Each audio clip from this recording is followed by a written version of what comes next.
What's up, Aidan here? You are watching my barn conversion vlog. The boring bits and grand designs that you don't get to see. So obviously planning's still going through and everything. You don't actually get to see me doing anything on the barn, but all this kind of counts towards it. Just unloaded my wood. That's the second load. I've built a little bit of temporary shelter before I can buck it up and everything. I'm keeping an eye out for a chainsaw. Not really sure which ones to get and everything, but I've got another plan and you'll see that in a little bit. And then this bit, I quite liked it. It's like a little table and it kind of reminds me of something as well. I don't know whether you can guess.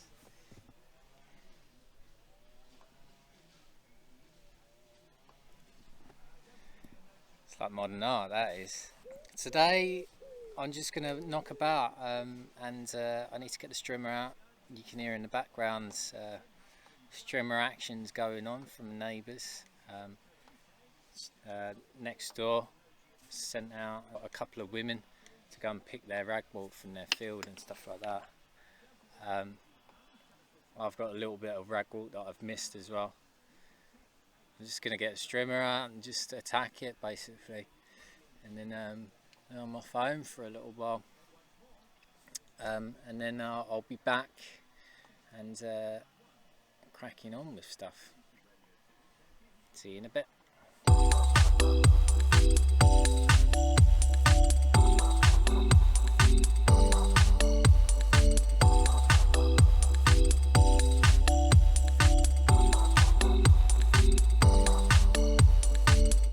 So it's a week later.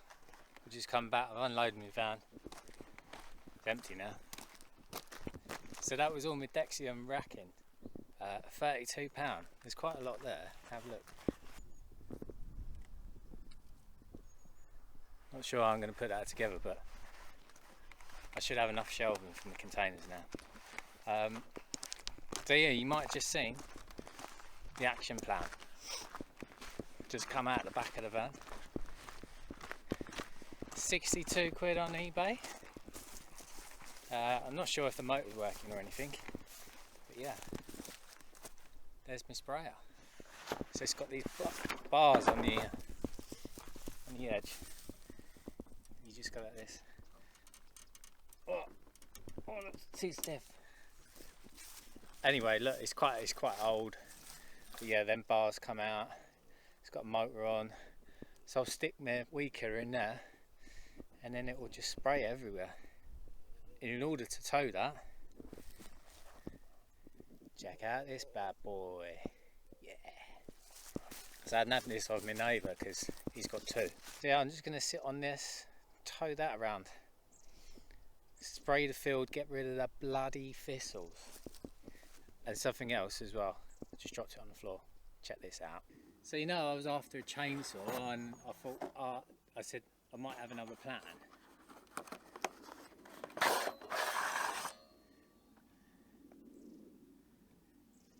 It's going to do some damage in it. Actually, the price of this, I could have probably bought a chainsaw, but it's not as fun, is it? There's a little bar thing as well, that's probably in the other box. So it can go here if you cut in by yourself, or you can go at the end and then someone else can have a go on the other end. We'll see if we can get Lou to have a go like tomorrow or something like that. So I just had a little watch back of what I just recorded. My microphone's knocking, eh? It's so annoying. I haven't got any professional equipment, unfortunately. I haven't got enough money. Now, that battery isn't normally there. That's where the toe is, and then you put the battery in here. So I need to try and get that toe on that somehow, and also need to get some wires and connect up that motor and see if it's working. But that's obviously jobs to do, faff about. I need to do today, which I'm not going to show you, but my brakes are quite bad on the van, so I've just bought some new discs and pads and everything, so I've got a full kit. I'm going to give that a go. I've never done it before. Can't be that hard, can it? I've got a brain. Here's all my stuff. Big fat disc and everything. So yeah, the handbrake, the emergency brake doesn't work too well, so that needs adjusting anyway. And I just thought, well, I need to like sort that out, and I could hear the brakes kind of like, you know, when it goes, that was happening. So I reckon I just thought I'm just going to change all of them and just get it done, over and done with. I've done motorbike ones before. That's quite straightforward. Can't be that much different, can it? I'm volunteering somewhere on Tuesday, so I've got Sunday, Monday to make sure that if I take it apart, I can put it back together again. So I will see you tomorrow at some point.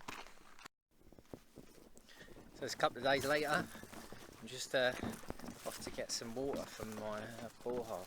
Obviously it's not filtered or anything, so right now the water engineers were supposed to come back and put in me a filtration system and everything, but allegedly one of their filters didn't arrive in time, so they've put me off. I think they always put me back because I'm just a small job. They're like interested in obviously big bucks and everything. That's just one of them things. It doesn't really bother me anyway because I've got water that I can use. I use it for like washing up and just having a shower. Obviously it's not filtered, so I can't drink it and stuff because there's iron in it.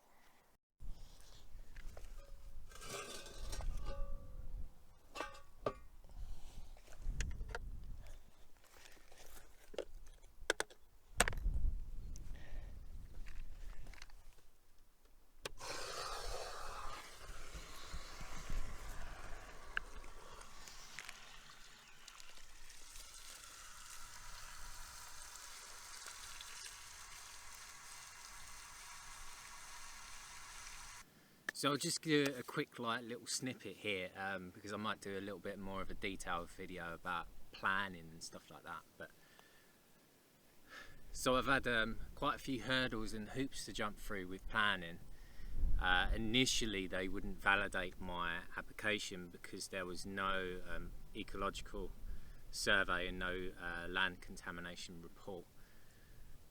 My architect tried to argue it, but quickly gave up, and then I successfully argued it, got it through the validation stage. It went out to consultation.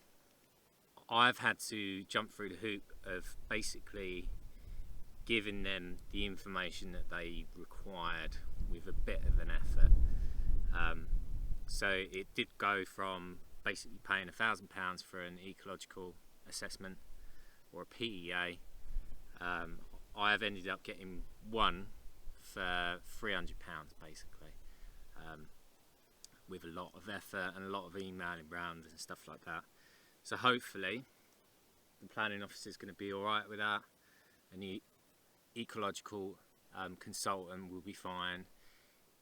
It was just a pure waste of money basically, just to say that there's no bats because I've got no roof and there's no newts.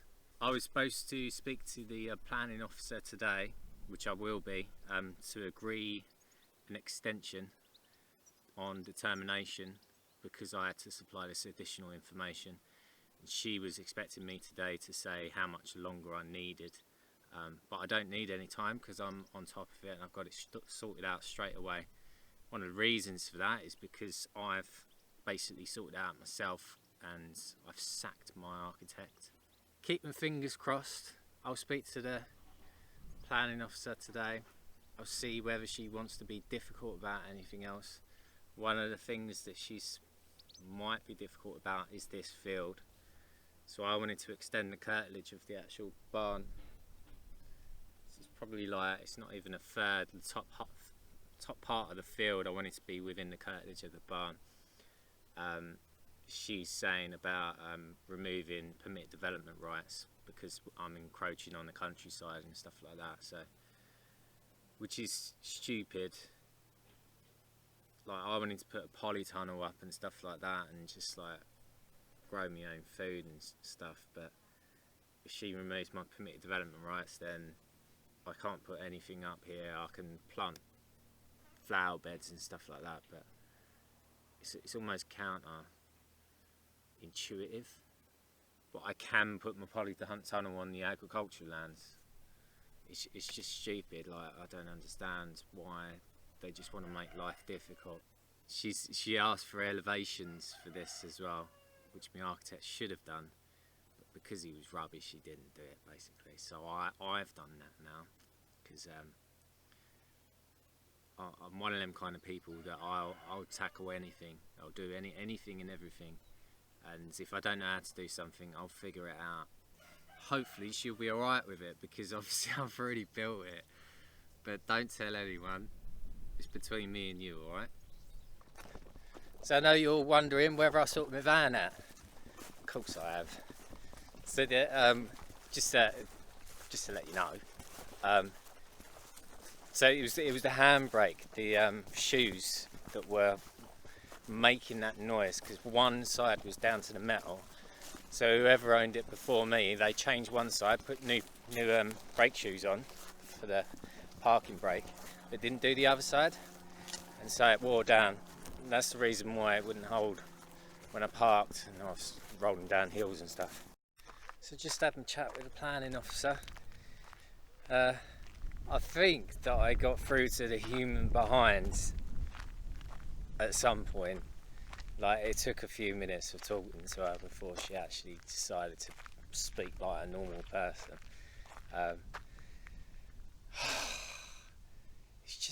It's just such a pain in the bloody butt, isn't it? So the next thing now, basically, I've got to sort out the highway geezer, because she said, basically, she only works Mondays and Tuesdays, so she ain't got time to sort it out. So she said, it'll be quicker if you do it. Yeah, of course it will. So I need to obviously reason with him to say that his conditions are not sensible, basically. I'm going to copy the last highway bloke's comments to say that there's no severe impact on safety or anything like that. Hopefully he'll see sense. Anyway, so one of the things I'm going to do is this oak tree.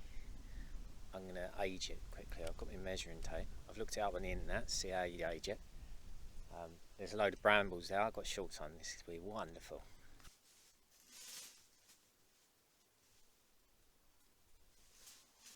So that was 1.95 metres. Now if I divide that by 1.5, or if it's in like open parkland, it's 2.5. So basically it grows 1.5 centimetres in girth every year to 2.5, depending on, obviously, if it's in an optimal place. This isn't really in an optimal place, is it? So it could be 130 years old, or as young as 78. 100-year-old oak. He wants me to, like, what's the point? What's the point? I'll show you. So I've got to stand here, and you're supposed to be able to see 43 metres up there. So if you see, this whole bank would need to come out. Obviously that bank contains the roots to this 100-year-old oak. What do you reckon? Do you reckon I should be killing the oak, basically? And the other way, if I had to do it, would mean taking out this whole wall on my left here, that's also been there for 100 odd years, all the way down up until you see where that bit's missing. I'd have to take out all of it. So I'm going to take pictures now and then format my email and then send it off to him and see whether he wants to back down, basically.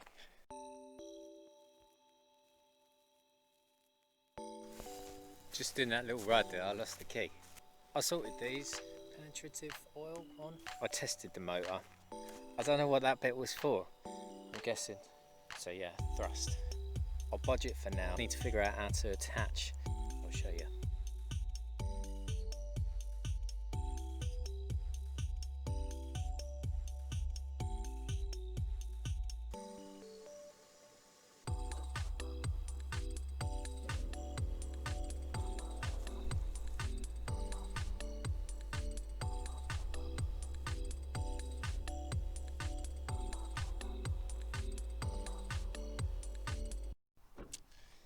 What can I say? It don't work.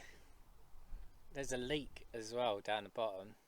That needs fixing at some point, but I was just going to go, well, I'll just do it, and then it doesn't really matter if it's leaking like stuff around the field, because that's where it's going anyway. But the pump's not, it's making a noise, it's not actually pumping or anything.